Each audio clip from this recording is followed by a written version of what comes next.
Friends, आज जो है हमारा लास्ट टाइप है दैट पोलराइज लाइट का, जिसको हमने नाम दिया है इलिप्टिकली पोलराइज लाइट। लास्ट लेक्चर में हमने ये देखा था, जब सर्कुलरली पोलराइज लाइट हमें चाहिए थी तो जो इलेक्ट्रिक फील्ड दो हमने ली थी वो कुछ इस तरह से ली थी कि A1 is equal to A2 हो गया, यानी कि एम्पलीट्यूड सेम रखा और उनके बीच में जो फेज डिफरेंस है वो कितने का रखा, हमने 90 डिग्री का रखा। अब की बार क्या कीजिएगा कि इलेक्ट्रिक फील्ड जो रिजल्टेंट इलेक्ट्रिक फील्ड आए, अगेन हम दो तरह की इलेक्ट्रिक फील्ड ले रहे हैं। एक को हमने नाम दे दिया है E1 इलेक्ट्रिक फील्ड और दूसरी को हमने नाम दे दिया है E2 इलेक्ट्रिक फील्ड। इनमें कुछ जो है डिफरेंसेस हैं, कुछ सिमिलैरिटीज़ हैं, कुछ यहाँ पे जो है आपके पास इन दोनों को कंपैरिजन करेंगे हम। E1 और E2 के अंदर हमने कंडीशन ये रखी है कि इनका एम्पलीट्यूड जो है वो आपका अनइक्वल होगा, यानी कि इसका एम्पलीट्यूड अगर A1 है तो इसका एम्पलीट्यूड A2 रखेंगे और and A1 is not equal to A2 है यहाँ पे। और इन दोनों के बीच में जो फेज डिफरेंस होगा, यानी कि जो इनिशियल कंडीशन है दोनों की, वो अलग अलग होगी। तो अगर एक t इज इक्वल टू 0 पे स्टार्ट हो रहा है तो दूसरी जो वेव है आपकी t is equal to T/4 पे मानिए या फिर -T/4 पे मानिए। तो पोस्ट टाइम पीरियड हम नेगेटिव ले नहीं सकते, तो इस वजह से हम T/4 कंसिडर कर रहे हैं। तो 90 डिग्री का फेज डिफरेंस कंसिडर कीजिएगा। और इन दोनों कंपोनेंट का जो रिजल्टेंट आएगा वो आपका ये वाला इलेक्ट्रिक फील्ड आ जाएगा, that is resultant electric field. और ये जो रिजल्टेंट इलेक्ट्रिक फील्ड है वो टाइम के साथ रोटेट करेगा डायरेक्शन ऑफ प्रोपोगेशन पे। तो जब आप इन दोनों को सुपर इम्पोज करवाएंगे तो जो रिजल्टेंट इलेक्ट्रिक फील्ड है डायरेक्शन ऑफ प्रोपोगेशन के कुछ इस तरह से मूव करेगा कि आपको इलेक्ट्रिक फील्ड की अगर आप टिप देखेंगे तो आपको नज़र आएगा कि डायरेक्शन ऑफ प्रोपोगेशन के चारों तरफ जो है एक हेलिक्स टाइप में इलेक्ट्रिक फील्ड मूव करता हुआ आगे की तरफ बढ़ रहा है। और अब की बार कंपोनेंट इक्वल नहीं है, यानी कि जो आपका A1 है वो A2 के इक्वल नहीं है। तो ये जो शेप आपको सर्कुलर नज़र आ रही है, शेप सर्कुलर नज़र नहीं आएगी, ये आपको इलिप्टिकल नज़र आएगी। और इसी वजह से इसको हमने नाम क्या दिया है, इलिप्टिकली पोलराइज्ड लाइट हमने इसको कंसिडर किया है, नाम दिया है। तो यहाँ पे जब हम बात करते हैं कि क्या नज़र आ रहा है, तो नज़र हमको टोटल इलेक्ट्रिक फील्ड आ रही है, नेट रिजल्टेंट इलेक्ट्रिक फील्ड नज़र आ रही है। तो नेट रिजल्टेंट इलेक्ट्रिक फील्ड आपको किस फॉर्म में नज़र आ रही है, इलिप्स में नज़र आ रही है। और ये जो इलिप्स है वो किसके चारों तरफ मूव करता हुआ हमें नज़र आ रहा है, डायरेक्शन ऑफ प्रोपोगेशन के नज़र आ रहा है। तो आपके ये जो दो सोर्सेज हमने कंसिडर कर रही हैं, इलेक्ट्रिक फील्ड E1 और E2, ये आपस में कोहेरेंट हैं। और कोहेरेंट भी कैसे हैं, आपके पास ये लीनियरली पोलराइज्ड वेव है। तो एक अगर वर्टिकल डायरेक्शन में जा रहा है तो एक आपका हॉरिजॉन्टल डायरेक्शन में जा रहा है। अब ये कोहेरेंट का मीनिंग समझ लीजिएगा। कोहेरेंट का मतलब ये है कि अगर इन दोनों के बीच में फेज डिफरेंस 90 डिग्री का एंगल है इन दोनों के बीच में, तो जब तक आप इन दोनों इलेक्ट्रिक फील्ड्स को E1 और E2 को स्टडी करते जाएंगे तब तक ये डिफरेंस आपका 90 डिग्री का ही रहेगा। ये 90 डिग्री से कम नहीं होगा और ये 90 डिग्री से ज़्यादा का नहीं होगा। और आपस में ये दोनों जो है, हमने कंडीशन क्या ली थी, फेज डिफरेंस 90 डिग्री का लिया था। और ये भी कंडीशन हमने रखी है कि ये जो दोनों इलेक्ट्रिक फील्ड हैं आपकी E1 और E2, इनके बीच में 90 डिग्री का एंगल बनता है। तो ये दो चीज़ें अलग हैं। एक तो आप ये कह सकते हैं कि ये इलेक्ट्रिक फील्ड है आपकी EZ and let us consider this is your electric field EY। तो ये कहिए कि ये आपस में परपेंडिकुलर है, ये होगा 90 डिग्री का एंगल इस तरह से परपेंडिकुलर। और जब हम ये कहते हैं कि इनके बीच में फेज डिफरेंस 90 डिग्री का है, तो ये मानिएगा जब EZ जो है 0 से स्टार्ट होकर क्रस्ट फिर ट्रफ दे रहा है, तो EY जो है आपका यहाँ पे 0 पे, यानी कि जो ओरिजिन है, ओरिजिन पे हम इसको मैक्सिमा से स्टार्ट कर रहे हैं, फिर आपका नीचे जाएगा, ट्रफ दे जाएगा, फिर ऊपर चला जाएगा।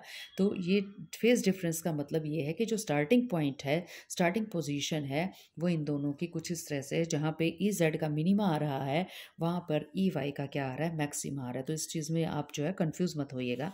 तो यहाँ पे हमने क्या किया है, फेज डिफरेंस 90 डिग्री का लिया है, दोनों का आपस में परपेंडिकुलर भी कंसिडर किया है, और इन दोनों के बीच का जो एम्पलीट्यूड है वो अब की बार जो एम्पलीट्यूड का डिफरेंस है वो ज़ीरो नहीं है, इनके बीच में एम्पलीट्यूड का डिफरेंस आपके पास नॉन ज़ीरो के इक्वल आ रहा है।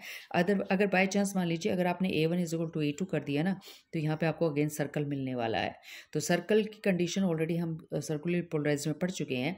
तो जब आप A1 not equal to A2 करेंगे then you are going to obtain the shape of your ellipse, ellipse की आपको शेप मिल जाएगी।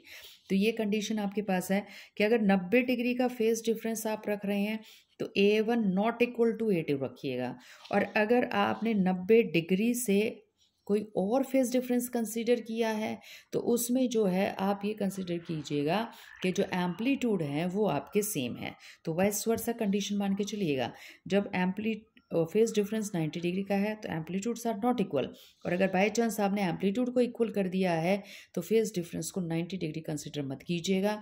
इन दोनों केसेस में चाहिए ऊपर वाली कंडीशन लगाइए चाहे नीचे वाली कंडीशन लगाइए, आपको इलिप्टिकली पोलराइज लाइट मिलने वाली है। तो अब इसको देखिए ग्राफिकली कैसे रिप्रेजेंट करेंगे। जो हमने यहाँ पे दो कंपोनेंट कंसिडर किए थे ना, E1 और E2, या EZ और EY कंसिडर किए थे, उसको देखिए किस तरह से हम यहाँ पे कंसिडर कर सकते हैं। तो हमने वो वाला केस ले लिया है जिसमें थीटा आप इसको 90 डिग्री कंसिडर भी कर सकते हैं, थीटा 90 डिग्री कंसिडर नहीं भी कर सकते हैं। तो बस आपको फिर ये ध्यान में रखना पड़ेगा कि किस कंडीशन में एम्पलीट्यूड सेम रखने हैं और किस कंडीशन में आपने एम्पलीट्यूड सेम नहीं रखने हैं। तो प्रीवियस सर्कुलरली पोलराइज्ड में हमने देख लिया था कि एक आपके पास इलेक्ट्रिक फील्ड है अलोंग वाई एक्सिस ऑसिलेट करे, तो ये मान के चलिएगा कि इस पेज के ऊपर ये जो आपकी EY है ऊपर की तरफ आपका क्रस्ट बन गया है और नीचे की तरफ आपका यहाँ पे ट्रफ बन चुका है। तो ये यहाँ पे जो पूरा का पूरा शेडेड एरिया है, ये पूरा का पूरा शेडेड एरिया आपके पास किसको रिप्रेजेंट कर रहा है, आपके इस EY वाले नेगेटिव को कंसिडर कर रहा है। तो ये मान के चलिएगा। अब दूसरा कंपोनेंट कौन सा लिया है आपने, EZ लिया है। EZ जो है वो ये मान के चलिएगा पेज से बाहर निकल रहा है और पेज के अंदर जा रहा है, तो अपवर्ड और डाउनवर्ड मूवमेंट दे रहा है। तो यहाँ पे हमने कंडीशन वही लगा दी है कि theta is equal to 90 degree. ये मुझे पता कैसे चला कि theta is equal to 90 degree है, इस पॉइंट को ध्यान से देखिएगा।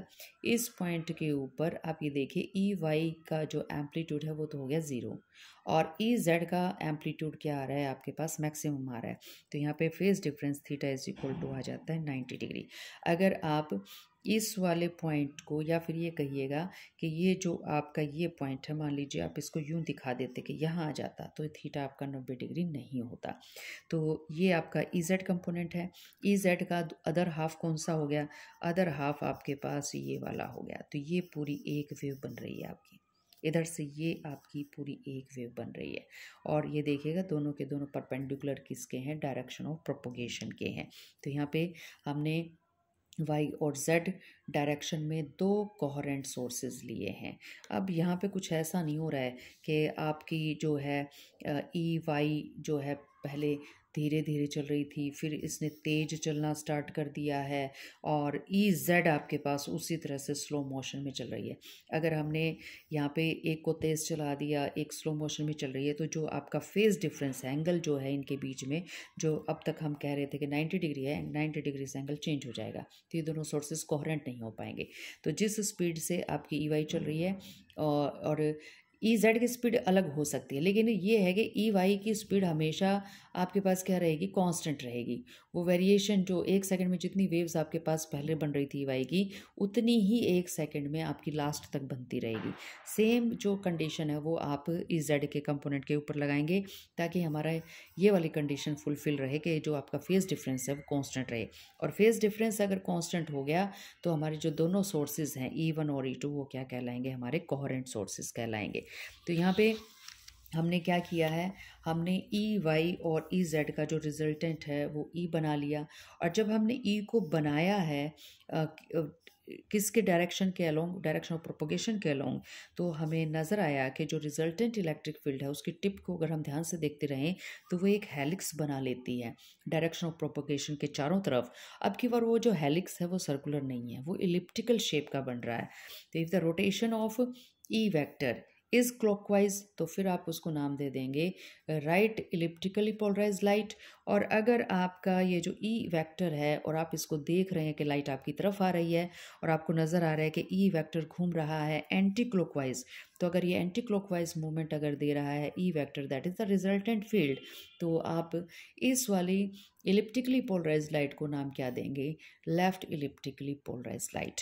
तो नेक्स्ट जो हमारा टॉपिक रहेगा वो हम ये देखेंगे कि पार्शियली पोलराइज लाइट क्या होती है और हमें कैसे पता चलेगा कि कोई जो ऑप्टिकल डिवाइस है वो लाइट को कितना पोलराइज्ड कर रही है, यानी कि एक ही डायरेक्शन के अंदर वाइब्रेशंस जो है स्पेसिफिक कितना लेकर आ रहा है, कोई भी ऑप्टिकल मटेरियल आपके पास है तो पोलराइजेशन की उसकी परसेंटेज को कैसे निकाला जाता है, नेक्स्ट लेक्चर हमारा इसी के कंसर्न रहेगा।